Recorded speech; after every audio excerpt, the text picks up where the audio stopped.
You are welcome to my YouTube channel. If you enjoy my stories, kindly subscribe and share this video. Thank you. Enjoy your new story. The fork scraped against the ceramic plate, a sharp sound that cut through the silence of our dining room. My husband, Merillo, chewed his steak slowly, his eyes fixed on his phone screen. I watched him from across the table, the candles I'd lit casting shadows across his face. 5 years of marriage, and somehow we'd become strangers who shared a mortgage. "This is good," he said without looking up. "You're getting better at cooking." I smiled and took a sip of wine. "Thank you." He set down his fork and leaned back in his chair, that familiar look crossing his face. The one that always came before he said something he thought was generous. "You know, Sarah, I mean Claire," he corrected himself. "My name." He'd called me by his ex-girlfriend's name. Again. I was talking to the guys at work today. They were complaining about daycare costs, nannies, all that chaos. I told them how lucky I am. My fingers tightened around the wine glass stem. Lucky. Yeah. He gestured around the room, at the house his salary paid for, at the life he thought he'd built. You get to stay home. No stress, no deadlines, no demanding boss breathing down your neck. You have it easy. You should really thank me for letting you stay home like this. The words hung in the air between us like smoke. I set down my glass carefully, precisely, the way I'd learned to control every movement, every reaction around him. My laptop sat on the console table behind me, its presence suddenly magnetic. "You're right," I said softly. "I should show you something." I stood and retrieved the laptop, carrying it back to the table. Merillo looked confused but intrigued, probably expecting me to show him a recipe or a home decoration idea. Something appropriately domestic. Something that fit the box he'd built for me. I opened the screen and logged in, my fingers steady despite the electricity running through my veins. 5 years of secrets were about to surface. 5 years of work he knew nothing about. 5 years of becoming someone he'd never bothered to look closely enough to see. "What's this about?" he asked, setting his phone down finally. Finally looking at me. I turned the laptop to face him and smiled. "Let me show you what I've been doing while you've been at work." The glow from the screen reflected in Merillo's eyes as he leaned forward, squinting at the numbers displayed across the spreadsheet. His brow furrowed in that way it did when he was trying to process something outside his usual parameters. "What am I looking at?" he asked, scrolling down. Are these bank statements? Whose accounts are these?" "Mine," I said simply. He laughed, that short bark of disbelief he used when he thought someone was joking. "Claire, these numbers. This says there's over $200,000 in this account alone. This has to be fake. Some kind of template." I reached over and clicked to another tab. "That's just the main operating account. This one is for the investment portfolio. And this one, another click, is the business savings account." The color drained from his face as he watched the numbers multiply across the screen. Account after account, each one real, each one mine. His mouth opened and closed like he was trying to form words but couldn't quite manage. "I don't understand," he finally said. "Where did this come from? Did you inherit money? Did someone die?" "No one died," I assured him, taking back the laptop. "I built this. From our home office, while you were at work. While you thought I was watching daytime television and eating bonbons." He stood abruptly, his chair scraping against the hardwood floor. "Built what? Claire, you need to explain this right now. This doesn't make sense." I pulled up another window on my screen, this one showing a dashboard with real-time revenue streams. "Do you remember when I told you I was starting a blog? About 3 years ago. That mommy blog thing?" He waved his hand dismissively. "Yeah, you said it was just a hobby." "It was a hobby," I agreed. "For about 6 months. Then it became a business.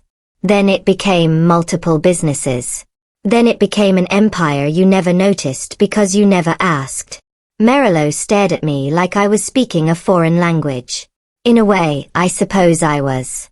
The language of ambition, of secret midnight work sessions, of carefully hidden success. A language he'd never thought I could speak. "I need a drink," he muttered, walking to the bar cart. I closed the laptop and watched him pour scotch with shaking hands. "This is just the beginning, Merillo. There's so much more you don't know." Merillo downed the scotch in one gulp and poured another. His hand trembled slightly as he set the bottle down, the amber liquid sloshing against crystal. I remained seated at the table, my laptop closed now, watching him process what he'd just seen. "Start from the beginning," he said, his voice tight. "And don't leave anything out."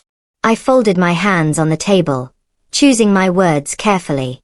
"Do you remember our second anniversary? You got promoted to senior analyst, and we went to that expensive restaurant downtown. The one with the 3 Michelin stars," he nodded. "Yeah, I remember. I paid for it with my bonus."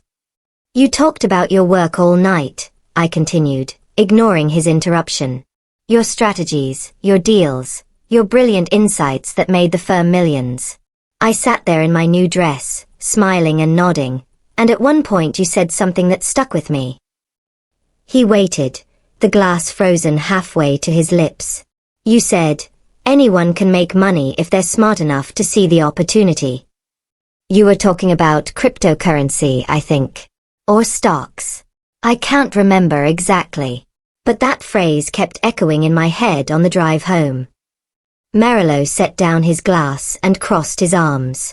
"So you decided to prove me wrong?" "No," I said softly. "I decided to prove you right. I wanted to see if I was smart enough to see opportunities. So I started looking." The next morning, after Merillo had left for work, I'd opened my laptop and started researching. Not just reading articles or watching videos, but truly studying. Market trends, digital businesses, online monetization strategies. I consumed information like I was preparing for the most important exam of my life. "I started small," I explained. "I took $500 from our joint account, money you never missed from your generous allowance to me, and I bought a struggling website from a college student who was graduating. It was getting about 1,000 visitors a month, writing about personal finance for young women." "Personal finance?" Merillo scoffed. "You don't know anything about finance." I smiled. I didn't. But I learned. I spent 3 months learning everything I could. Then I restructured the entire site. Better content, better SEO, actual useful information instead of fluff.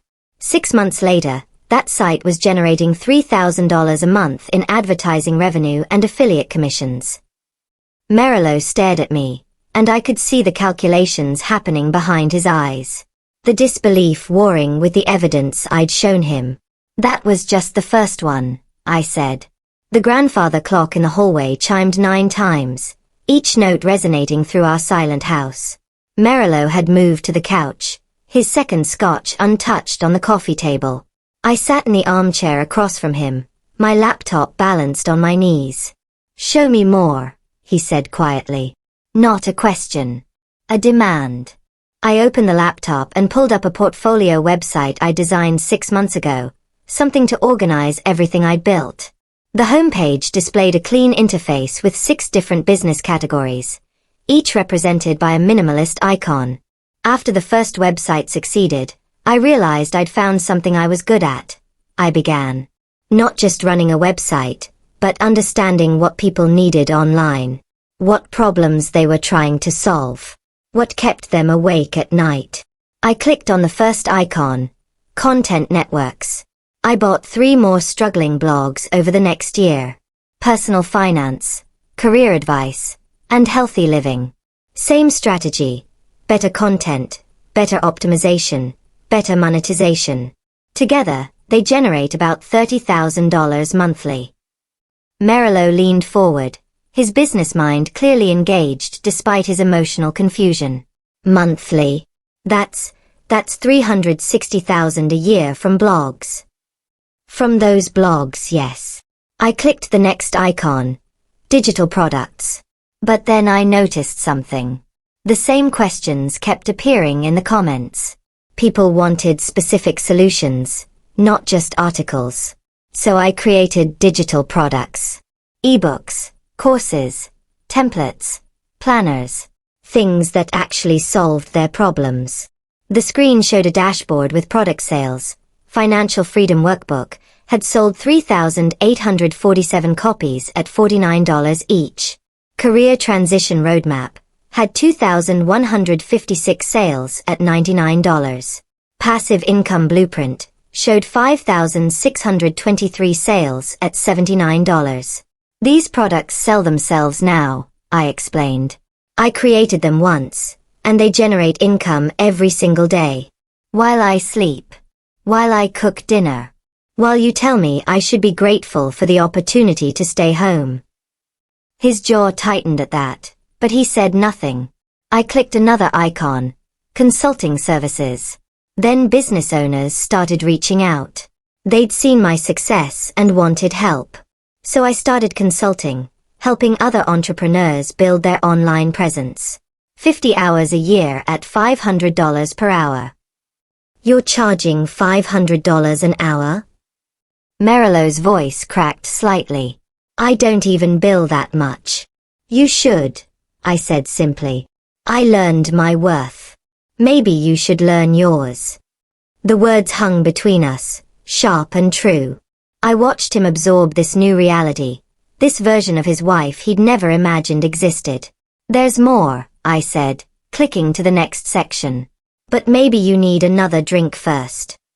Merilow didn't get another drink. Instead, he stood and walked to the window, staring out at our manicured lawn, at the neighborhood where every house looked carefully perfect. I watched his reflection in the darkened glass, saw the tension in his shoulders. How long have you been hiding this? He asked, his back still to me. I wasn't hiding it, I corrected gently. I just stopped sharing when you made it clear you weren't interested. Do you remember the first time I tried to tell you about the blog? He turned slightly. No. I do. It was a Tuesday evening, about 3 years ago. You came home late from work, tired and frustrated about a merger that was falling apart. I just made my first $100 from affiliate marketing. I was so excited. I wanted to celebrate. The memory played in my mind with perfect clarity. I'd made his favorite dinner, opened a bottle of wine, waited for the right moment. I told you I'd made money from my blog, I continued. You patted my hand and said, "That's nice, honey. Like a little hobby income." Then you went back to talking about your work crisis. You never asked how much I'd made or how I'd done it. You just dismissed it. Merilow's reflection showed him closing his eyes. I don't remember that. I know you don't. There were other times too. I tried to share my small victories, but you were always too busy, too stressed, too focused on your own career. So eventually, I stopped trying. I built my empire in silence, and you never noticed because you never looked. I clicked to another section of my portfolio. Investment properties. 6 months ago, I started diversifying. I bought a small commercial property in the downtown arts district. The area's being revitalized, and I got in early. I rent it to a coffee shop owner who's becoming quite successful. The property details showed a 3-story brick building with large windows, the kind of character-rich space that attracted young entrepreneurs. Purchase price, $275,000. Current value, $390,000. Monthly rental income, $4,500. I paid cash, I added. No mortgage. No debt. Clean title in my name. Merilow turned to face me fully now, and I saw something new in his expression. Not quite respect, but close. Recognition, maybe. The beginning of understanding that he'd fundamentally misjudged who he'd married. What else? He asked hoarsely. Everything, I said. I built everything, Merilow. And tomorrow, I'm going to start giving it away. The confusion on Merilow's face deepened into something close to alarm. He crossed the room quickly, sitting on the edge of the couch, leaning toward me with sudden intensity. Giving it away, he repeated. What does that mean? Claire, if this is real money, and I'm still processing that it is, you can't just give it away. There are taxes, legal considerations, investment strategies. I have accountants, I interrupted quietly. And lawyers. A whole team, actually. They've been helping me plan this for 8 months. He blinked. You have accountants? Plural. I pulled up another folder on my laptop, this one labeled Phoenix Rising Foundation.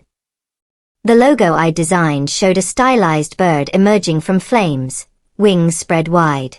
Beneath it, the tagline read, Empowering Women to Build Financial Independence. This is what I've been building toward, I explained. All the businesses, all the income streams, all the careful growth. It was never about accumulating wealth for its own sake. It was about creating something bigger than myself. Merillo studied the screen, scrolling through the foundation documents. Articles of incorporation. Mission statements. Program descriptions. His business training was evident in how quickly he absorbed the information. You're creating a non-profit foundation? He looked up at me. To teach women about financial independence. To teach them, to fund them, to mentor them, I clarified. I'm going to take 70% of my annual income and funnel it through this foundation. Grants for women starting businesses.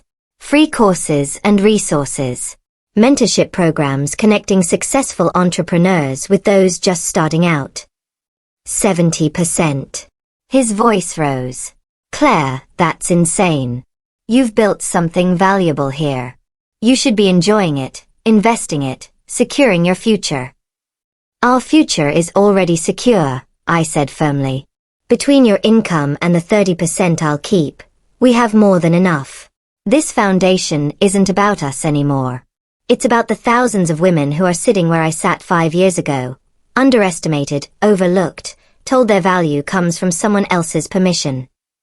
Merillo sat back, running his hand through his hair. I could see him struggling with multiple revelations at once. That his wife was secretly wealthy, that she'd built an empire he knew nothing about, and that she planned to give most of it away. Why? He finally asked. Why do all this in secret? Why not tell me from the beginning? I met his eyes directly. Because I needed to know I could do it myself. Without your approval, without your involvement, without you questioning every decision or taking credit for my success. I needed to prove to myself that I was capable, that I had value beyond being your wife. The silence that followed my words felt heavy, thick with unspoken truths. Merillo opened his mouth, closed it, then opened it again like he was testing different responses and finding them all inadequate. I never made you feel like you had no value, he said finally, but his voice lacked conviction. I didn't argue. Instead, I pulled up my email and scrolled through the folders I'd been organizing for months. Let me show you something else, I said, clicking on a folder labeled Anonymous Angel. The inbox revealed hundreds of messages, all addressed to various pseudonyms I'd used over the years. Thank you notes. Success stories. Photos of businesses launched, families supported, dreams realized. For the past 2 years, I've been quietly funding women entrepreneurs, I explained.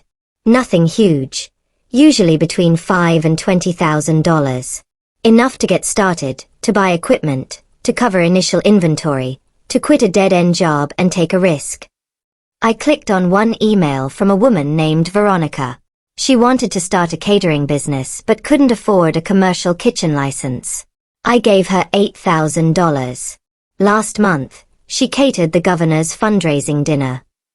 Another email, this one from someone called Keisha. She needed $10,000 to finish her coding bootcamp after her student loans ran out. She's now a software engineer making 6 figures at a tech startup. Email after email, story after story. Women who'd been stuck, afraid, held back by lack of resources or opportunity. Women I'd helped launch into their own versions of success. Merillo scrolled through the messages, his expression unreadable. You've been doing this for 2 years? How many women have you helped? 147, I said without hesitation. I track them all.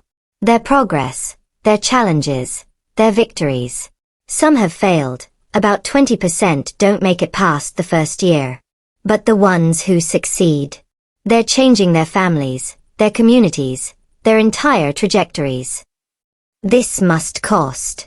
He trailed off, calculating. About $400,000 so far, I confirmed. I started small, learned what worked, refined my selection criteria. I look for women with solid business plans, genuine passion, and the kind of determination that doesn't need permission to exist. Merillo looked at me then, really looked at me, like he was seeing a stranger wearing his wife's face. Who are you? He whispered. I'm the same person I've always been, I replied. You just never asked the right questions. Before he could respond, the doorbell rang. We both froze. It was nearly 10 o'clock on a Tuesday night. No one visited this late. Expecting someone? Merillo asked. I smiled, checking my phone. Actually, yes. The first delivery has arrived. Merillo followed me to the front door, confusion etched across his face. Through the frosted glass panel, I could see a figure holding a large arrangement of flowers. I opened the door to find a delivery man in a crisp uniform, holding an enormous bouquet of white orchids and roses. Delivery for Ms. Claire Hartley, he announced, consulting his tablet. That's me, I said, accepting the arrangement. It was stunning, easily $300 worth of exotic blooms, their fragrance immediately filling our entryway. Ma'am, I need to inform you that we have 6 more deliveries scheduled for this address tonight and tomorrow morning, he added, checking his tablet. Your sender has quite a lot to say. Merillo's eyes widened. 6 more deliveries. Thank you, I told the delivery man, tipping him generously before closing the door. I carried the flowers to the kitchen counter and plucked the card from its holder. What does it say? Merillo demanded, following close behind. I read aloud, to the anonymous angel who saved my bakery when the bank said no. Your $20,000 investment became a chain of 5 shops and 30 employees. I've been looking for you for a year to say thank you. Your work with the Forbes journalist helped me find you. With eternal gratitude, Veronica Santos, Santos Sweet Treats. Merillo stared at the flowers, then at me, then back at the flowers. The governor's dinner caterer? The same, I confirmed, pulling up her business website on my phone. The homepage showed a thriving bakery operation, the kind of success story that started with someone taking a chance. But how did she find you? You said you were anonymous. I was, I agreed, setting down my phone. Until yesterday, when I decided it was time to stop hiding. I reached out to a Forbes journalist who's been tracking anonymous business angel investors. I told her my story. All of it. She's been verifying everything for the past week. The article goes live tomorrow morning. The color drained from Merillo's face again. Tomorrow morning? Claire, this is... everyone's going to know. Your face will be everywhere. Our privacy. My privacy, I corrected gently. This is my story, my business, my foundation. You can remain as anonymous as you'd like. But I'm done being invisible. The doorbell rang again. This time, the delivery was a large box from an overnight shipping service. I signed for it and carried it to the kitchen table, Merillo hovering nervously as I opened it. Inside was a beautifully wrapped package with a card on top. I opened it to find a framed photo, a small storefront with a bright blue awning reading, Keisha's Code Academy. In the photo, a woman stood proudly in front, surrounded by a dozen young students. The card read, You believed in me when I didn't believe in myself. This school teaches underprivileged kids to code for free. Everything I learned, I'm passing on. Thank you for being my angel. With love and respect, Keisha Washington. Merillo picked up the frame, studying the photo. She named the school after herself. She earned it, I said simply. We stood in the kitchen surrounded by flowers and open packages, the evidence of my secret life spreading across every surface. Merillo kept picking up cards, reading them, setting them down, and picking up new ones like he was trying to solve a puzzle that had too many pieces. "I don't understand how you did all this," he said finally. "The time alone. When did you have time to build all this while running a house, maintaining this lifestyle, being here for me?"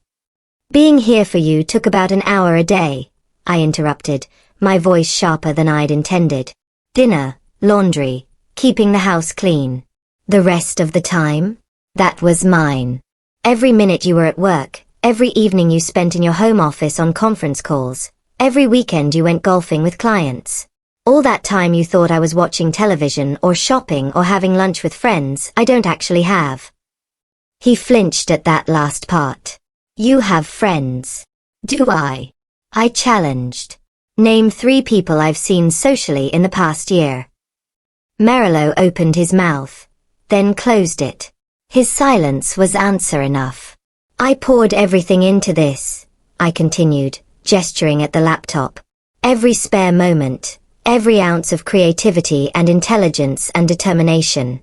I taught myself web design, digital marketing, SEO optimization, business strategy, investment principles. I read 100 books. I took 20 online courses. I failed at a dozen things before I found what worked." The doorbell rang again. This time, I let Merillo answer it. He returned carrying a small, elegant box from a high-end jeweler. The card attached read, "For the woman who taught me my worth has no price tag. You funded my jewelry line when I was sleeping in my car. Now I'm in Neiman Merillo. This piece is custom-made for you. You are the real gem. With infinite gratitude, Patricia Green, Green Lux Jewelry." Inside the box was a stunning necklace, a phoenix rising, made from rose gold and diamonds, the craftsmanship extraordinary. Even Merillo, who knew nothing about jewelry beyond my simple wedding band, could see this was valuable. "This must be worth," he started. $30,000, according to her note inside, I said, finding the small paper tucked beneath the velvet cushion. She wanted me to know that she valued her work, valued her craft, just like I taught her to. Merillo set down the box carefully, like it might explode. "How many of these are coming?" "I'm not sure," I admitted. "I helped a lot of people. I didn't expect them to thank me like this. I certainly didn't do it for recognition." "Then why?" he asked, genuine confusion in his voice. "If not for recognition, if not to show me up, if not to prove something, why do all of this in secret?" I met his eyes, choosing my words carefully. "Because the system is broken, Merillo. You said I should thank you for letting me stay home. But I didn't need your permission. I didn't need your support. I didn't even need your awareness. I just needed you to underestimate me long enough that I could build something extraordinary without your interference." Merillo recoiled as if I'd slapped him. He walked back to the living room and sank onto the couch, his head in his hands. I gave him a moment, gathering the cards and arranging them on the coffee table like evidence in a trial where we were both judge and defendant. "That's what you think of me," he said, his voice muffled. "That I would have interfered? That I would have tried to stop you?" "I don't know," I answered honestly. "Maybe you would have been supportive. Maybe you would have been threatened. Maybe you would have wanted to control everything, to make it yours instead of mine. I wasn't willing to risk finding out." He looked up, and I saw something I hadn't seen in years. Vulnerability. "I'm not a monster, Claire. I never said you were." I sat in the armchair across from him. "But you are a man who forgot to see his wife as a whole person. You are a man who made assumptions about my value based on my paycheck, or lack thereof. You are a man who just told me I should thank you for allowing me to exist in your home." "Our home," he corrected weakly. "Is it?" I pulled out my phone and opened a real estate app. "Because according to the property records I pulled last week, this house is solely in your name. The mortgage is yours. The deed is yours. I have no legal claim to this house despite living here for 5 years. His face paled. That was just... When we bought it, my credit was better. It made sense financially. I'm not arguing the logic, I interrupted. I'm pointing out the reality. In your eyes, in the law's eyes, I've been a guest in this house. Dependent. Powerless. Someone who should be grateful for your generosity. The doorbell rang again. Neither of us moved for a moment. Then I stood to answer it. This delivery was a thick envelope from a law firm, delivered by courier. I signed for it and brought it back to the living room, opening it as I walked. Inside was a letter from a woman named Sophia Chen, attorney at law. The letter explained that 5 years ago, I'd given her the money to take the bar exam after she'd failed twice and run out of savings. She'd passed on her third attempt, joined a firm, and was now a partner specializing in women's rights and employment law.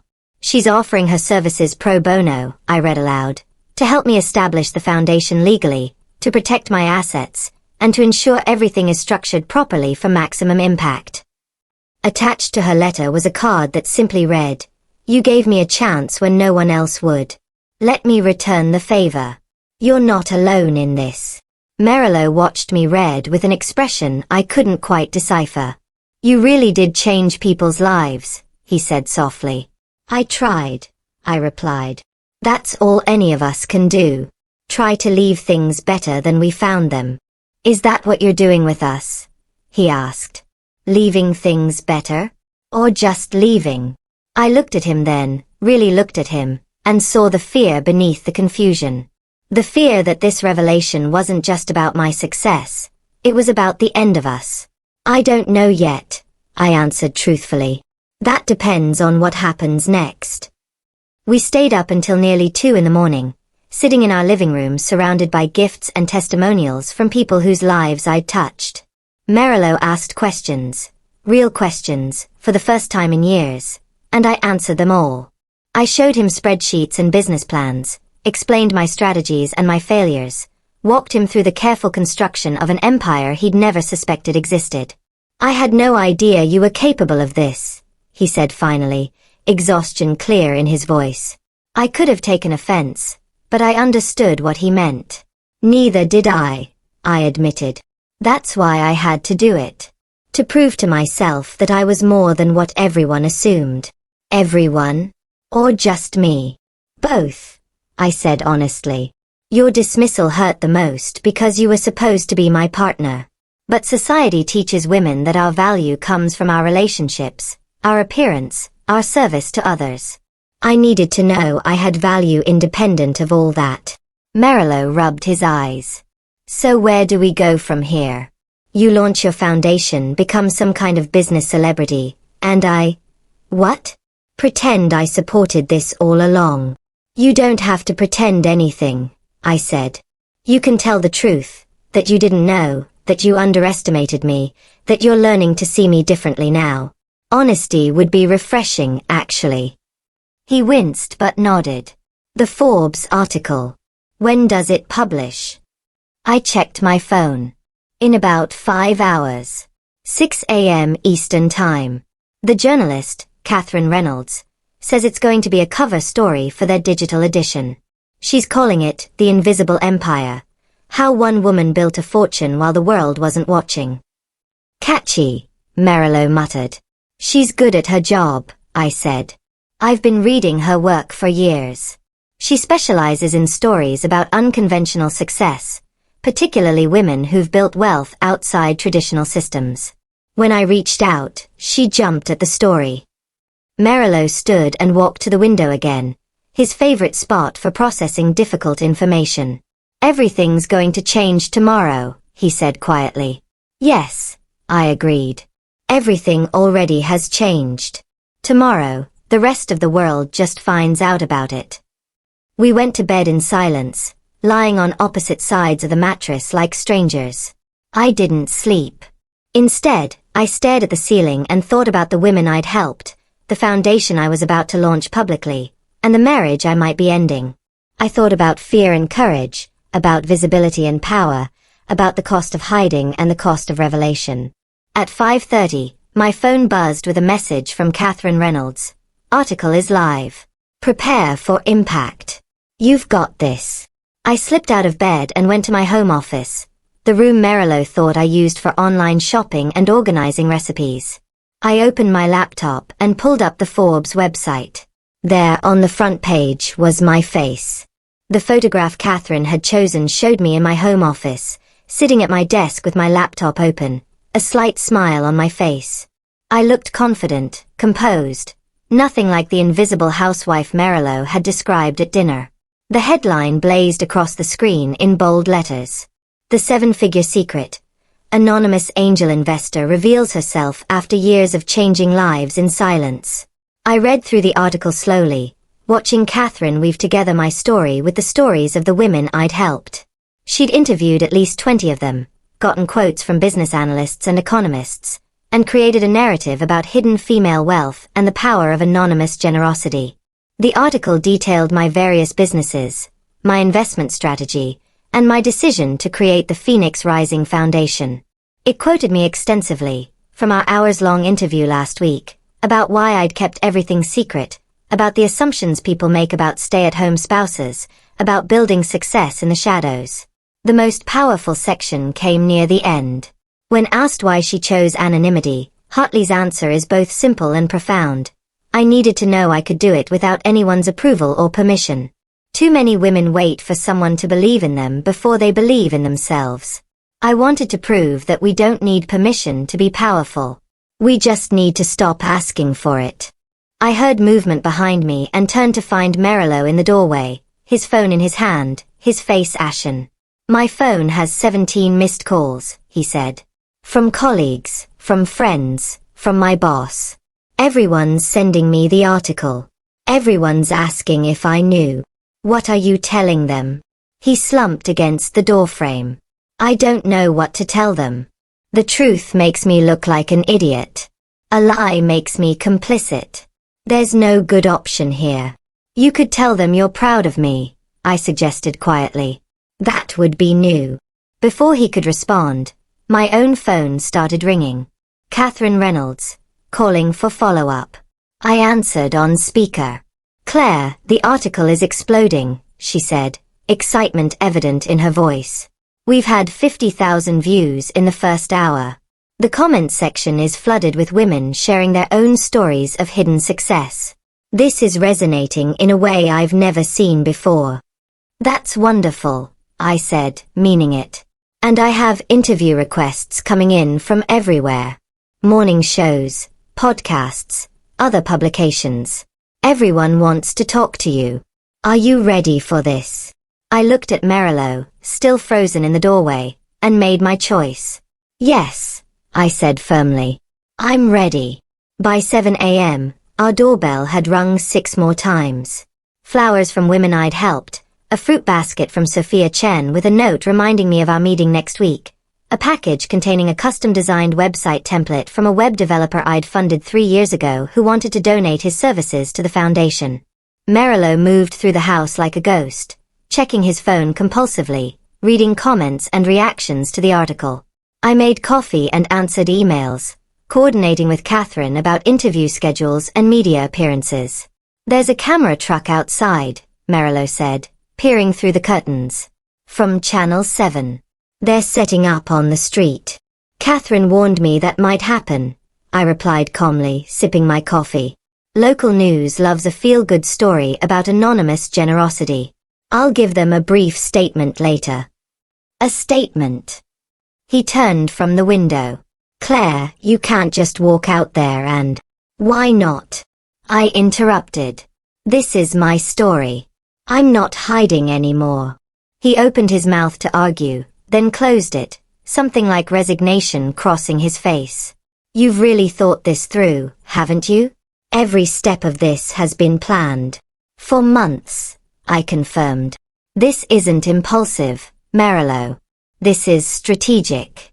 The article, the foundation launch, the public reveal, it's all designed to create momentum, to inspire other women, to show what's possible when we stop waiting for permission. My phone rang again. This time, it was a number I didn't recognize. I answered cautiously. Ms. Hartley. A professional male voice. This is Preston Brooks from the mayor's office. Mayor Rodriguez would like to meet with you this afternoon to discuss your foundation and potential partnership opportunities with the city's economic development programs. Marilow's eyes widened. I kept my voice steady. I'd be happy to meet with the mayor.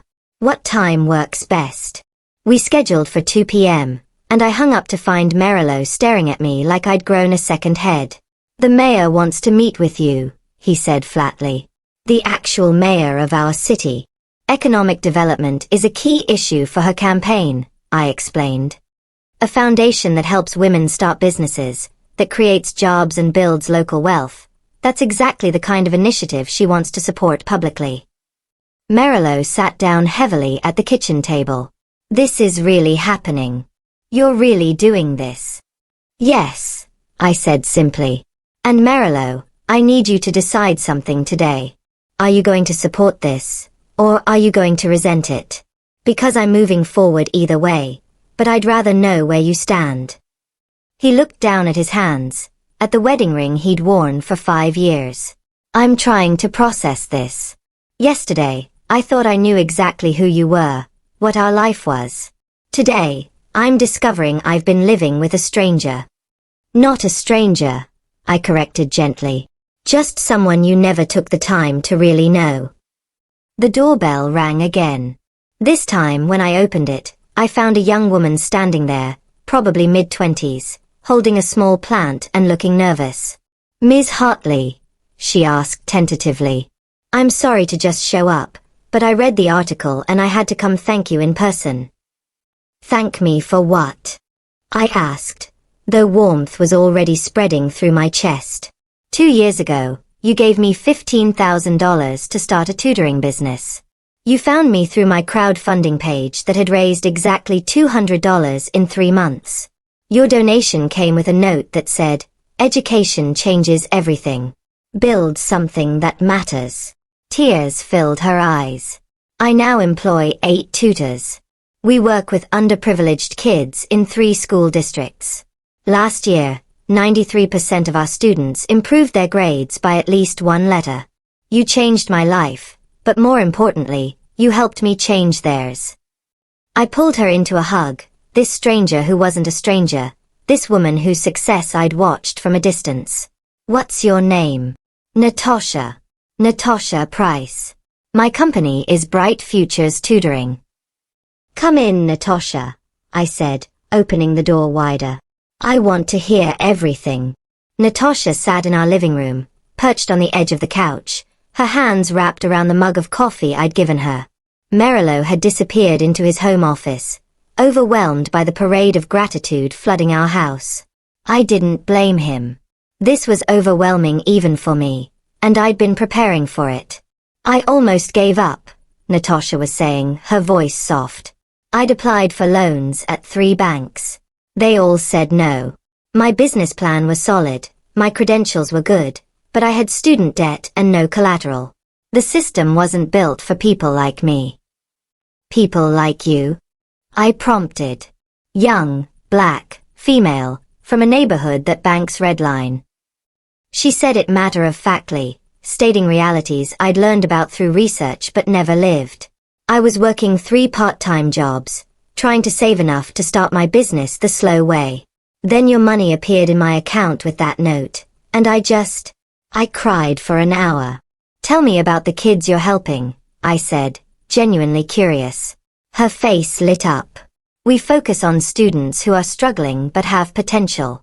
Kids who need someone to believe in them, to give them the tools and attention they're not getting in overcrowded classrooms. Last year, we had a girl named Destiny, 8th grade, reading at a 4th grade level. Everyone had written her off. What happened? She graduated this spring reading at grade level and got accepted into a charter high school with a college prep program. She wants to be a nurse. Natasha's smile was radiant. That's what your money did. It didn't just help me. It created a ripple effect that's still spreading. I thought about the ripple effect, about how one act of faith in a stranger could cascade through families and communities. This was why I'd built everything in secret, why I'd given money away instead of accumulating it. Not for recognition, but for this, for real lasting change. The Forbes article said you're starting a foundation, Natasha continued. Bright Futures wants to be part of it. However we can help, sharing our model, mentoring other entrepreneurs, volunteering our services, we're in. I'll take you up on that, I said, pulling out my phone to add her information to my growing list of foundation collaborators. We talked for another hour, about her challenges and victories, about the education system and economic inequality, about what it means to build something meaningful. When she finally left, promising to send me detailed reports on her program outcomes, I felt energized in a way I hadn't in years. Merillo emerged from his office as I closed the front door. How many more are coming? He asked. I don't know, I admitted. But Merillo, did you hear her story? Did you understand what I helped create? I heard, he said quietly. And I'm starting to understand something else too. What's that? He met my eyes, and I saw something I hadn't seen in years. Genuine respect. That I've been a fool. Not just for underestimating you, but for reducing you to a role instead of seeing you as a person with dreams and capabilities and a whole interior life I never bothered to ask about. It wasn't an apology, not quite, but it was closer than we'd been in 5 years. I appreciate you saying that, I said carefully. I don't know if it's enough, he continued. I don't know if I can fix what I've broken between us. But I want you to know that I see you now. Really see you. And what I see is extraordinary. The meeting with Mayor Rodriguez took place in her office downtown, in the renovated historic building that housed city government. I dressed carefully, professional but not severe, confident but not aggressive. The mayor was younger than I'd expected, maybe 45, with sharp eyes and a firm handshake. Ms. Hartley, she said warmly. Thank you for making time. I read the Forbes article 3 times this morning. Your story is remarkable. Thank you, Mayor Rodriguez. Please, call me Isabella. She gestured to a comfortable seating area away from her imposing desk. I wanted to meet with you because your foundation aligns perfectly with several initiatives we're trying to launch. Economic development, women's entrepreneurship, neighborhood revitalization. These are priorities for my administration. She pulled out a tablet and showed me data, unemployment rates in certain districts, small business failure statistics, the gender wealth gap in our city. The numbers were sobering. We have resources, Isabella explained, but we struggle with deployment. Government programs are bureaucratic, slow, and often miss the people who need help most. Your model, direct funding, mentorship, real accountability, that's what works. I've seen the success rates of the businesses you've funded. 80% are still operational after 3 years. That's unheard of. I'm selective, I admitted. And I stay involved. It's not just about money. Exactly. She leaned forward. What if we could partner? City resources combined with your approach. We could scale your impact significantly. We talked for 2 hours, mapping out possibilities. City-owned properties for affordable commercial space. Small business development funds that could be distributed through my foundation's vetting process. Mentorship networks connecting established business owners with new entrepreneurs. The possibilities were dizzying. There's one thing you should know, Isabella said as our meeting wound down. This will be controversial. Some people won't like that we're focusing specifically on women. Others will question why we're working with a private foundation instead of existing programs. Are you prepared for criticism? I've been invisible for 5 years, I replied. I think I can handle being visible and criticized. She smiled. I like you, Claire. Let's change this city together. As I left her office, my phone buzzed with a text from Merillo. Where are you? More deliveries. Also, your mother called. She read the article. She's crying. Happy crying, I think. I smiled and texted back. On my way home. Save the deliveries. I want to see everything. The drive home gave me time to think about my mother, about the conversations we'd had over the years where she gently suggested I should work, should use my education, should be more independent. I'd always changed the subject, unable to explain what I was doing without revealing everything. Now she knew. Now everyone knew. When I pulled into our driveway, I saw what Merillo meant about deliveries. There were at least 15 packages on our porch, and a local news van was still parked across the street. I gathered as many packages as I could carry and headed inside. Merillo met me at the door, taking some of the boxes from my arms. His expression was complicated, part resignation, part curiosity, part something I couldn't quite name. Your mother wants you to call her back, he said. She called 3 more times while you were gone. And there's a package that came by special courier. The guy said it was urgent. He pointed to a small, elegant box sitting by itself on the coffee table. I set down the other packages and opened it carefully. Inside was a letter on expensive stationery, written in elegant handwriting. Dear Claire, I read aloud. I have been searching for the anonymous angel who saved my fashion company for the past 18 months. Your generosity allowed me to complete my first collection when every door had been slammed in my face. That collection launched my career. I now dress celebrities, show at Fashion Week, and employ 47 people in my atelier. I am flying to your city tomorrow and would be honored if you would accept this small token of my gratitude. With profound respect, Gabriella Moreau. Beneath the letter was a garment bag. I unzipped it to reveal a stunning dress. Midnight blue silk with hand-embroidered details, the kind of couture that normally cost tens of thousands of dollars. The craftsmanship was breathtaking. She's coming here? Merillo asked. Tomorrow. Apparently. I carefully hung the dress on the back of a chair, admiring the way the silk caught the light. I gave her $30,000 2 years ago. She sent me photos of every piece in her first collection, but I didn't realize she'd become this successful. Merillo picked up another package, this one from a tech company I vaguely recognized. Should I keep opening these? Might as well, I said, pulling out my phone to call my mother. She answered on the first ring. Claire Elizabeth Hartley, why am I learning about your secret business empire from Forbes magazine? Hi, Mom, I said, unable to suppress a smile at her outrage. Don't hi mom me. 7 figures? A foundation. Helping hundreds of women? When were you planning to mention this? I'm mentioning it now. She laughed, a sound caught between pride and exasperation. Your father and I are so proud of you we could burst. But sweetheart, why didn't you tell us? We could have helped, supported you. I needed to do it myself, I interrupted gently. I needed to know I could. There was a pause. Then her voice came back softer. Because of how we raised you. Because we always pushed you to be independent and strong. And then you married Merillo and seemed to just fold into his life. Partly, I admitted. I needed to prove to myself that I hadn't lost who I was. And have you proven it?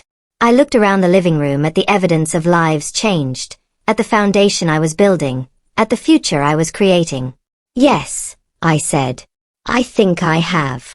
We talked for another 30 minutes while Merillo continued unpacking deliveries. A custom-made leather portfolio from a woman who'd started a bookbinding business. A painting from an artist I'd helped buy studio space. A donation receipt showing that 5 of the women I'd funded had pooled their resources to contribute $50,000 to the Phoenix Rising Foundation in my honor. That last one made me cry. By evening, our living room looked like a gratitude museum. Every surface held tokens of appreciation from women whose lives had intersected with mine through anonymous kindness. Merillo had stopped trying to process it all and simply sat on the couch, reading cards and letters, occasionally looking up at me with an expression I couldn't quite interpret. This one is from someone who started a daycare center, he said, holding up a card decorated with children's handprints. She says she was a single mother working 3 jobs until you gave her the money to get licensed and rent a space. Now she provides affordable childcare for 25 families and employs 6 people. I nodded, remembering her application. She'd sent me a business plan written on notebook paper, the margins filled with calculations done over and over, trying to make the numbers work. I'd given her $18,000 and watched from a distance as she built something beautiful. And this one, Merillo continued, picking up another letter, is from a woman who started a home healthcare agency. She was a nurse who saw how terrible the care was for elderly patients. Your funding let her start her own company focused on dignity and quality. She has 40 employees now. Carmen, I said. She sends me updates every quarter. Last month she told me they're expanding into hospice care. Merillo set down the letter and looked at me directly. Do you know what all of these have in common? He asked. What? They're all businesses run by women, serving women, employing women, creating opportunity for women. He gestured at the room. Every single one. You didn't just fund random business ideas. You created an economic ecosystem focused on lifting up women specifically. Yes, I said simply. That was the point. Why didn't I see this? He stood and walked to the window again, his thinking spot. Why didn't I see that you were capable of this kind of vision, this kind of impact? Because you weren't looking, I said, not unkindly. You saw what you expected to see, a wife, a homemaker, someone whose primary purpose was supporting your career and maintaining your home.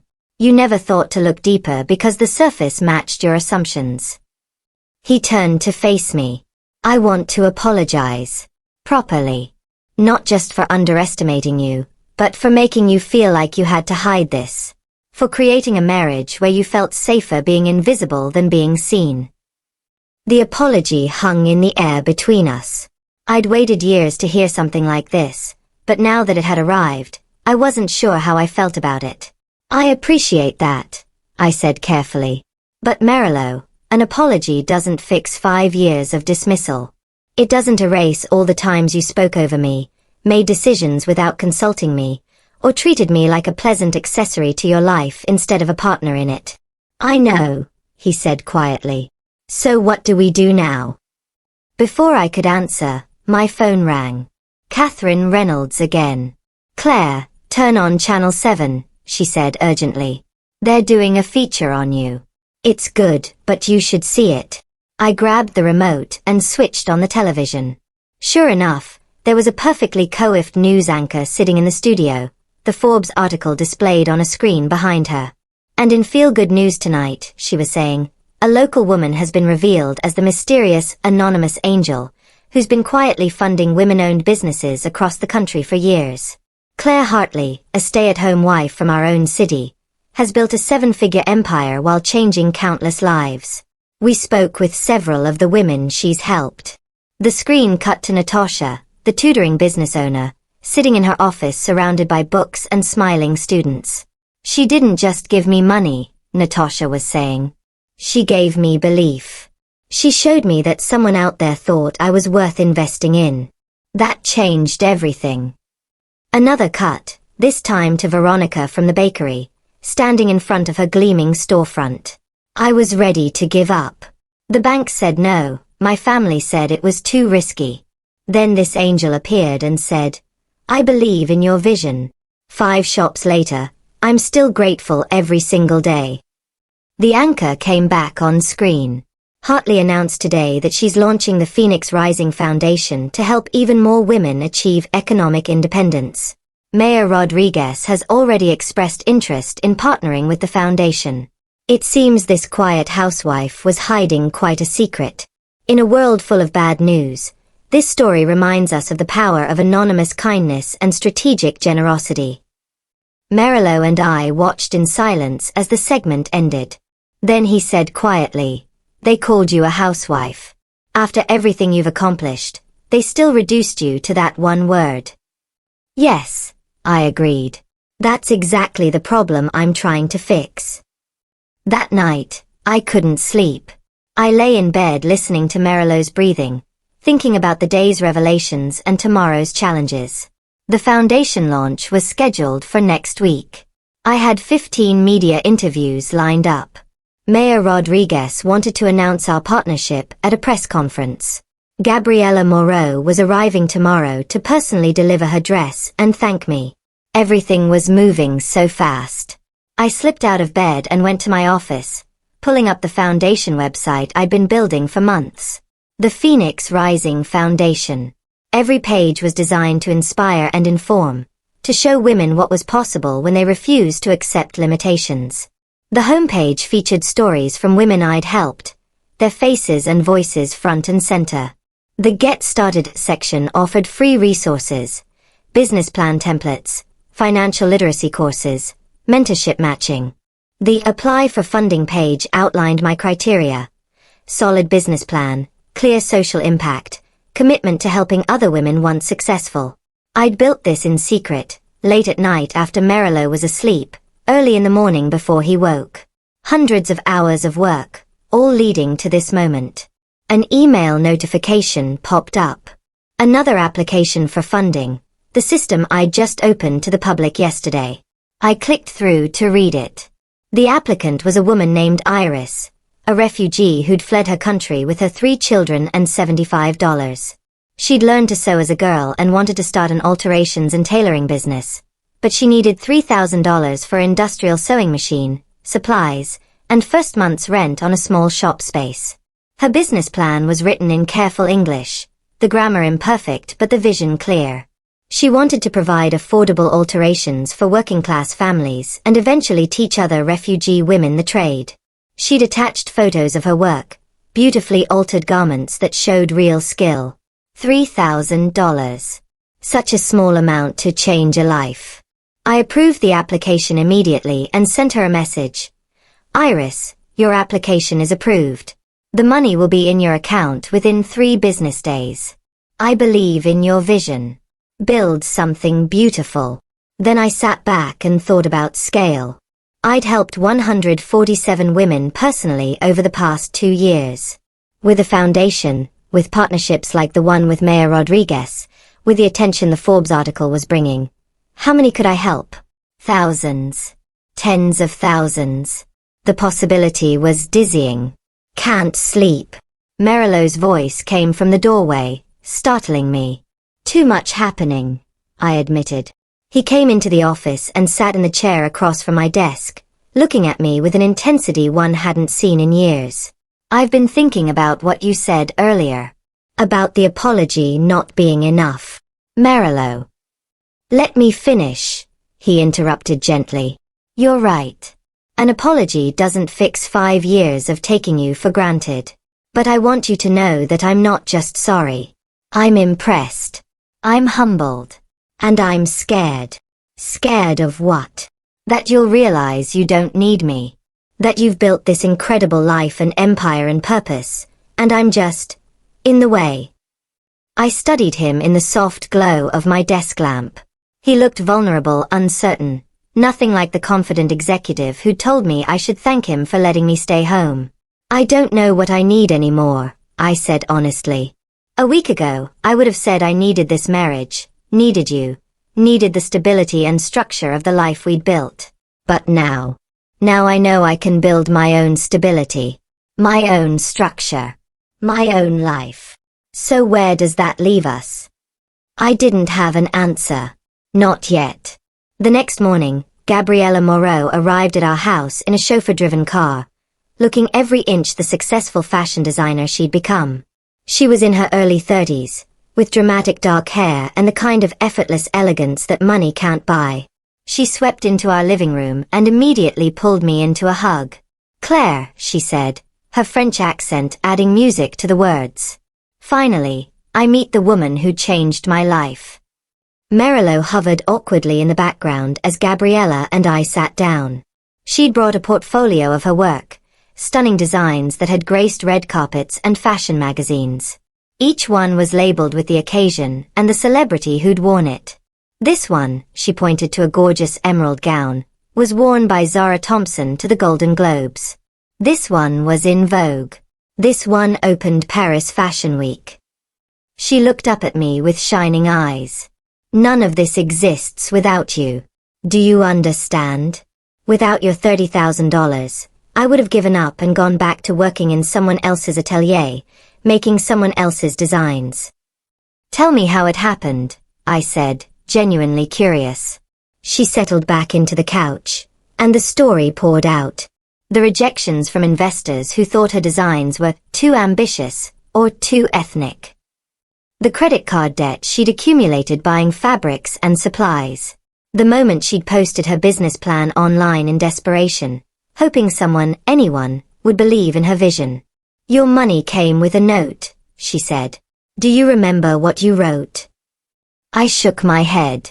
I'd sent so many notes, each one tailored to the recipient. You said, the fashion world needs your voice. Don't let them silence you before you've had a chance to speak. That note is framed in my studio. Every designer who works for me sees it when they walk in. She pulled out her phone and showed me photos of her atelier, a beautiful space filled with natural light, bolts of gorgeous fabric, and talented people creating wearable art. We employ 47 people now. Most of them are women. Many are immigrants like me. Everyone earns a living wage. We're proving that fashion can be beautiful and ethical. Merylo, still hovering, finally spoke up. Your work is incredible. But I have to ask, why come all this way just to say thank you? Gabriella looked at him like he'd asked why the sun rises. Because gratitude delivered in person means something. Because Claire gave me more than money. She gave me validation when the entire industry was telling me I wasn't good enough. You don't send a text message for that. You show up. She turned back to me. And I'm here to offer more than thanks. I want to be part of your foundation.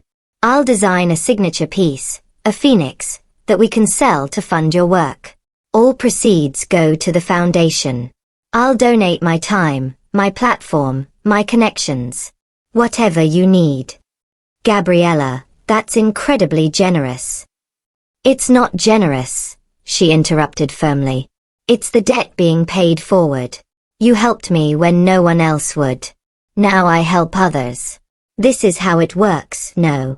After Gabriella left, promising to send designs for the Phoenix piece within a week, Merylo and I sat in the quiet living room surrounded by the beautiful chaos of my revealed life. The Forbes article had now been shared over 500,000 times. My inbox contained 200 new funding applications. 3 more news outlets wanted interviews. I need to tell you something, Merylo said suddenly. Before all this goes any further. I looked at him, noting the tension in his jaw, the way his hands gripped his knees. What is it? I've been talking to my therapist, he began. You have a therapist? He gave a weak laugh. Started seeing one 6 months ago. I told you I was working late on Tuesdays, but I was actually in therapy. I processed this information. Why? Because I was unhappy, he admitted. Because I'd built this perfect life on paper. Good job, nice house, attractive wife, everything checked off the list, and I was miserable. I couldn't figure out why. He stood and paced, the words coming faster now. The therapist helped me understand that I'd been treating my life like a business acquisition. Everything was about achievement, status, appearances. I'd forgotten how to actually connect with people. Including you. Especially you. What does this have to do with now? Everything, he said intensely. When you opened that laptop and showed me your empire, my first reaction wasn't pride or happiness. It was fear and shame. Fear that you didn't need me anymore. Shame that I'd been so blind, so dismissive, so completely wrong about who you were. I waited, letting him continue. But my therapist said something yesterday that I can't stop thinking about. He came back and sat across from me. She said that maybe this is what I needed. To have my ego completely destroyed so I could build something real instead. To see you as a full human being instead of a role in my life story. That's very insightful of her, I said carefully. Claire, I don't know if we can fix this marriage, he said, his voice breaking slightly. I don't know if you even want to try. But I want you to know that I'm not the same person I was at dinner last night when I made that stupid, condescending comment. Or maybe I am, but I'm trying to become someone better. I stood and walked to the window, looking out at our perfect suburban street with its perfect houses and perfect lawns hiding imperfect lives. I don't know either, I admitted. 5 years ago, I loved you completely. I thought we were building a partnership. But slowly, so slowly I didn't even notice at first, you started treating me like furniture. Nice furniture, well-maintained furniture, but furniture nonetheless. I know. And I let you, I continued. I didn't fight back. I didn't demand better. I just disappeared into my secret life and let you live in your assumptions. Why? He asked. Why not confront me? Why not demand that I see you? I turned to face him. Because I was afraid that if I demanded you see me and you still didn't, if I made you look and you chose not to, it would break something I couldn't fix. At least this way, I could tell myself you didn't know. That if you knew, you'd care. And now I know, he said quietly. Now you know, I agreed. So the question is, what are you going to do with that knowledge? Are you going to support this new version of our life, or are you going to resent it? Because Merylo, I'm not going back. I'm not becoming invisible again. This foundation, this work, this purpose, it's mine, and I'm keeping it. I know, he said. And I think maybe that's exactly what I need to learn. How to be married to someone extraordinary without trying to diminish them to make myself feel better. It was the most honest thing he'd said to me in years. The foundation launch event was scheduled for Saturday at a downtown event space, a converted warehouse with exposed brick and soaring ceilings. Mayor Rodriguez had agreed to speak. Gabriella was flying back to unveil her Phoenix design. 20 of the women I'd funded would be there to share their stories. The press had been invited. This was it. The moment everything became real. I spent the week preparing, working with Sophia Chen to ensure all the legal structures were solid, coordinating with Catherine Reynolds on media strategy, approving the final website design, reviewing funding criteria, setting up the mentorship matching system. Every detail had to be perfect. Merylo had taken the week off work, claiming he wanted to help but mostly just watching me work with a mixture of awe and confusion. We were existing in a strange limbo, still married, still sharing a house, but fundamentally changed. On Friday night, the day before the launch, I was in my office doing final preparations when Merylo knocked on the doorframe. "Can I show you something?" he asked. I looked up, surprised. Of course. He came in carrying his laptop and sat down next to me. "I've been working on this all week. I wanted to surprise you, but I realized surprises might not be the best approach anymore. So I'm showing you before it's finished." He opened his laptop to reveal a website design. Clean, professional, impressive. The header read, "The Merylo Hartley Consulting Group, Business Strategy and Executive Coaching." I stared at the screen. "You're starting your own business?" "Thinking about it," he said carefully. "I've been at my firm for 8 years. I'm good at what I do, but I'm tired of making other people wealthy while I just collect a salary. Watching you build your empire made me realize I've been playing it safe my whole career." He clicked through pages showing his proposed services, his credentials, his vision for helping other executives transition to consulting or entrepreneurship. It was thoughtful and well designed. "I'm not trying to copy you," he said quickly, "or compete with you. You inspired me. You showed me that it's possible to build something meaningful on your own terms." "Merylo, this is great," I said, and meant it. "Really great." "Yeah." He looked almost boyish in his uncertainty. "Yes. You'd be excellent at this. You have the expertise, the network, the reputation. You should absolutely do it." He closed the laptop, looking relieved. I thought maybe if we're both building businesses, both working on something we're passionate about, maybe we could find a way back to being partners instead of whatever we've been. "Maybe," I said cautiously. "But Merylo, that can't be the only reason you do this. You have to want it for yourself." "I do want it," he insisted. "I've wanted it for years but was too afraid to try. You showed me that fear isn't a good enough reason to stay stuck. We sat in comfortable silence for a moment, then he said, I got you something. For tomorrow. He pulled a small box from his pocket. Inside was a pin, a beautifully crafted phoenix in rose gold, small enough to wear on a lapel but detailed enough to be stunning. I know Gabriella is doing the big design, he explained, but I wanted you to have something personal. Something to remind you that you rose from ashes that no one else even knew were burning. I picked up the pin, feeling its weight in my palm. It was perfect. Thank you, I said softly. This means a lot. Tomorrow's going to change everything, he said.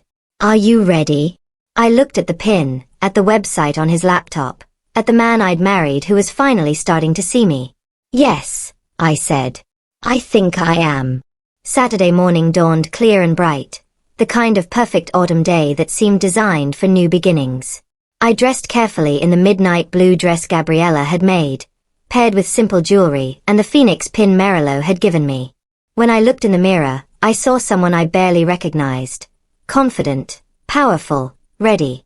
Merillo drove us downtown, both of us quiet with anticipation. As we pulled up to the event space, I saw the crowd already gathering. News vans, cameras, people holding signs that read, Phoenix Rising, and, Thank you, Anonymous Angel. Claire, Merillo said as we sat in the parked car. Whatever happens with us, whatever our marriage becomes or doesn't become, I want you to know I'm proud of you. Genuinely, completely proud. I squeezed his hand. Thank you. Inside, the space had been transformed. Banners with the foundation logo hung from the ceiling. Display boards showed before and after stories of women I'd helped. A stage had been set up with professional sound and lighting. Catherine Reynolds was coordinating with her media contacts. Mayor Rodriguez was reviewing her speech. Sophia Chen was handling legal documents and fund transfer protocols. And everywhere, women. Women I'd helped, women who wanted help, women who just wanted to be part of something meaningful. The energy in the room was electric. Natasha found me first, pulling me into a hug. This is incredible. You're incredible. Then Veronica, pressing a box of pastries into my hands. For luck, though you don't need it. Then Carmen from the healthcare agency, and Patricia the jewelry designer, and Keisha from the coding academy.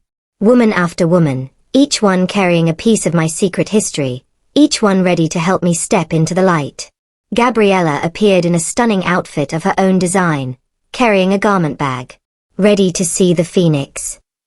She unzipped the bag to reveal a jacket, structured, powerful, with a massive embroidered phoenix spreading across the back in threads of gold, copper, and crimson. It was breathtaking, the kind of statement piece that would stop traffic. This is the prototype, she explained. We'll produce a limited run of 500, all hand-embroidered by women in my atelier. Each one will sell for $2,000, with all proceeds going to the foundation. That's $1 million for your work. I stared at the jacket, at the phoenix rising from flames rendered in meticulous stitches. Gabriella, this is too generous. It's not generous, she said firmly. It's justice. You invested in me. I'm investing in your mission. This is how we lift each other up. The crowd was filling in now. Media, supporters, curious onlookers. I saw faces I recognized from my funding applications, women whose businesses I'd followed from a distance. They were all here, all ready to be part of something bigger. Catherine found me backstage. 5 minutes, she said. The mayor goes first, then you. Are you ready? Was I? I thought about 5 years of secrecy, of building an empire in shadows, of waiting for this exact moment. Yes, I said firmly. Let's do this. Mayor Rodriguez took the stage to enthusiastic applause. She spoke about economic development, about the power of women supporting women, about how the Phoenix Rising Foundation represented everything her administration wanted to achieve. Then she turned and gestured to me. Ladies and gentlemen, I give you the woman who's been changing lives in secret for years, the anonymous angel herself, Claire Hartley. I walked onto the stage to a standing ovation. The lights were bright, the cameras were rolling, and hundreds of faces looked up at me expectantly. For a moment, I felt the old instinct to shrink back, to deflect, to make myself smaller. Then I thought about Natasha teaching kids to read, about Veronica building her bakery empire, about Iris who would get her sewing machine next week. I thought about every woman who'd been told she wasn't enough, who'd been dismissed or overlooked or underestimated. I stepped up to the microphone and smiled. 5 years ago, I began, my voice steady and clear. My husband told me I should be grateful he let me stay home. Last week, he said the same thing at dinner. I smiled, opened my laptop, and showed him the 7-figure empire I'd built while he wasn't paying attention. Laughter rippled through the crowd. I saw Merillo in the front row, his expression unreadable but attentive. I'm not here today to shame my husband or anyone else, I continued. I'm here because my story isn't unique. Across this country, across the world, there are women doing extraordinary things in the margins of their lives. Building businesses during nap time. Creating art after everyone's asleep. Developing skills and strategies and solutions while the world assumes they're doing nothing important. The room had gone completely silent, everyone hanging on each word. The Phoenix Rising Foundation exists because I learned something crucial. We don't need permission to be powerful. We don't need anyone's approval to pursue our dreams. We don't need to wait for someone to believe in us before we believe in ourselves. We just need resources, support, and a community that sees us for who we really are. I clicked the remote, and the screen behind me lit up with faces. All the women I'd funded over the years, their businesses, their successes, their impact. These women didn't need saving, I said. They needed investment. They needed someone to bet on their potential instead of their limitations. They needed a chance. That's what this foundation provides. Not charity, but opportunity. Not handouts, but partnerships. Not rescue, but recognition that they were capable all along. More applause. I waited for it to settle before continuing. Today, I'm announcing that the Phoenix Rising Foundation is fully operational and accepting applications. We're starting with $5 million in funding, enough to help over 500 women launch or scale their businesses. Thanks to partnerships with Mayor Rodriguez and several corporate sponsors, we'll also provide free business education, mentorship matching, and ongoing support. The screen changed to show the application process, the eligibility criteria, the support structure I'd spent months designing. But here's the most important part, I said, leaning into the microphone. Every woman we fund agrees to one condition. When you succeed, when your business is stable and profitable, you help the next woman. You mentor, you invest, you share your knowledge and resources. This isn't about me being everyone's angel. This is about building a network of women lifting each other up, creating a rising tide that lifts all boats. I paused, gathering my thoughts for the closing I'd rehearsed 100 times. I spent 5 years being invisible because I thought I had to prove myself in secret before I deserved to be seen. But invisibility isn't strength. It's survival. Real strength is standing here, fully visible, fully honest about what I've built and what I plan to build next.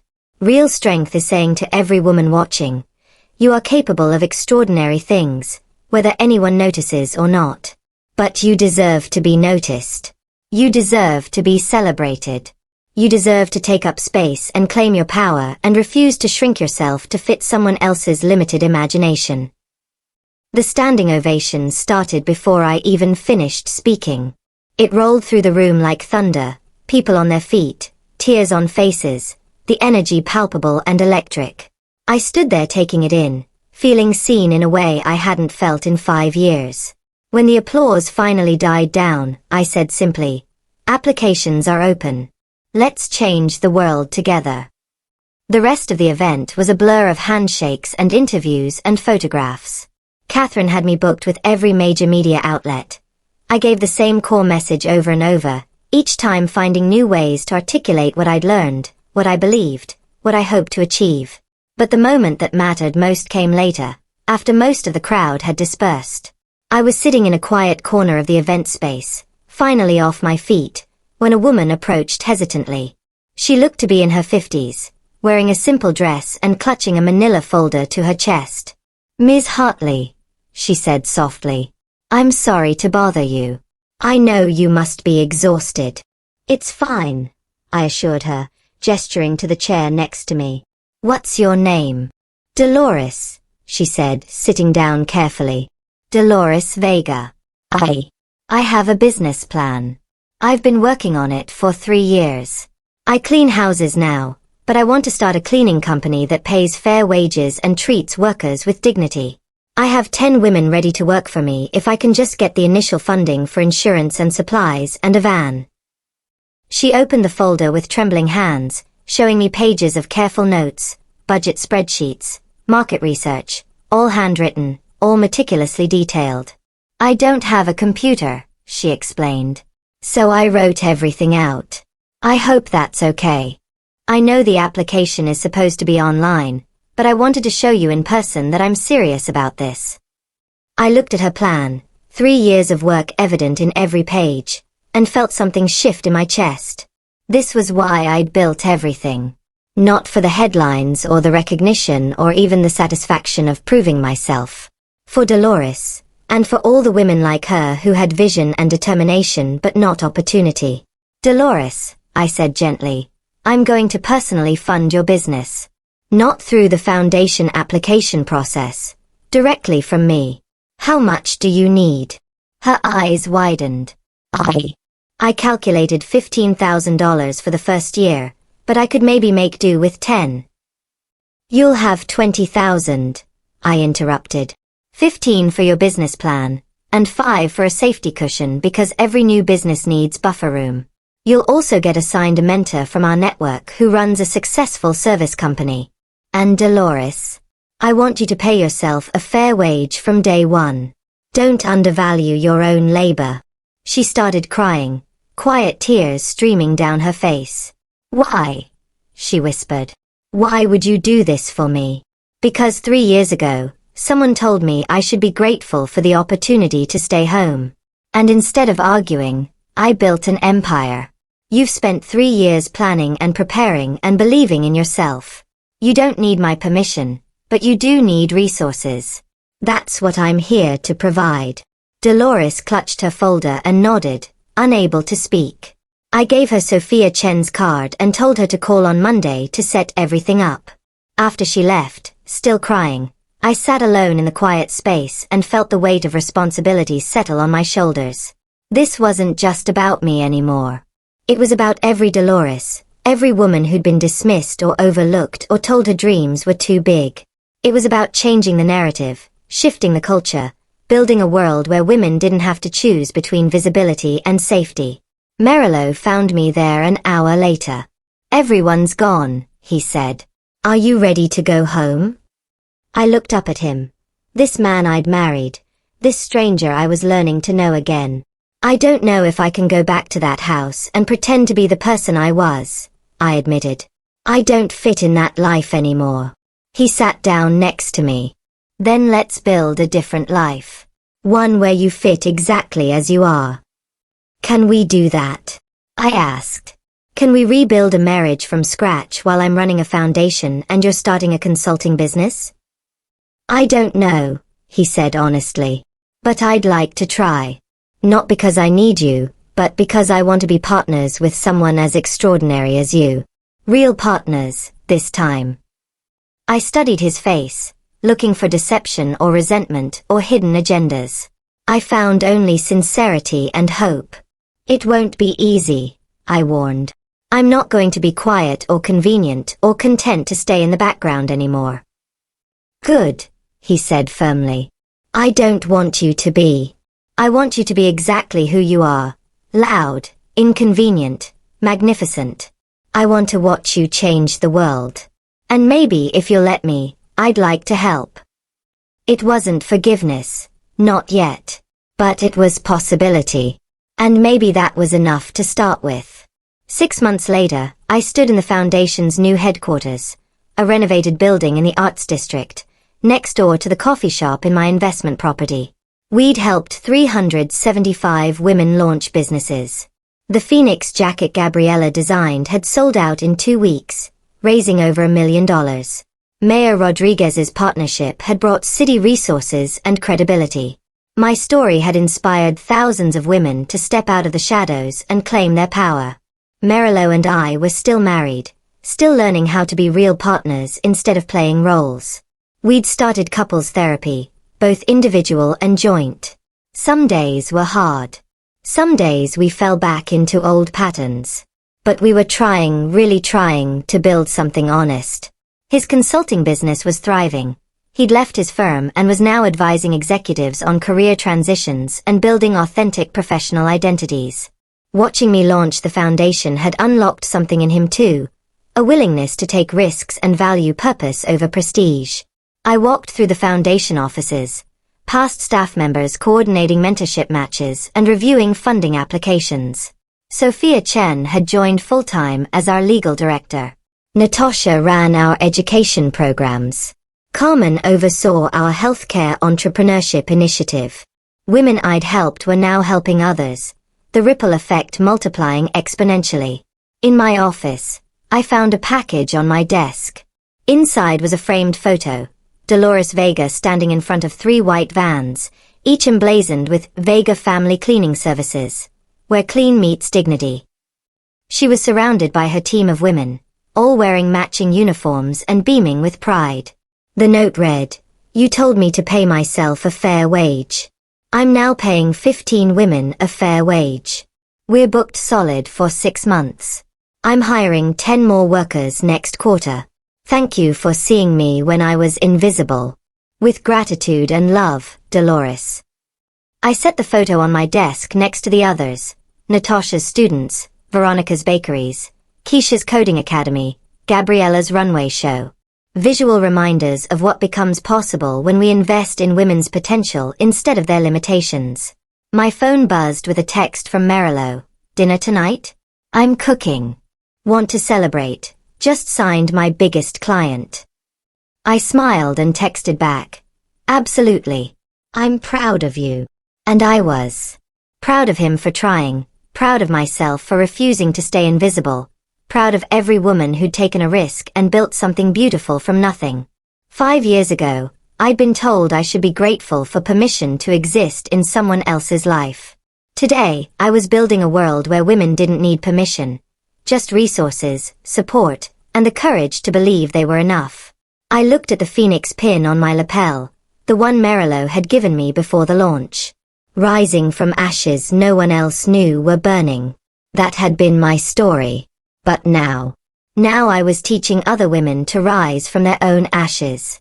And watching them soar was more satisfying than any revenge, more powerful than any vindication, more meaningful than any recognition. I'd spent 5 years being invisible, building an empire in secret. Now I was visible, powerful, and using everything I'd learned to lift others up with me. And that, I realized, was the whole point. Not to rise alone, but to create a ladder for everyone who came after. Not to hoard power, but to multiply it by sharing it. Not to prove I was better than anyone, but to prove we were all capable of extraordinary things when given the chance. The phone on my desk rang, another interview request, another partnership opportunity, another woman's life about to change. I answered with a smile. Phoenix Rising Foundation, Claire speaking. How can I help you rise?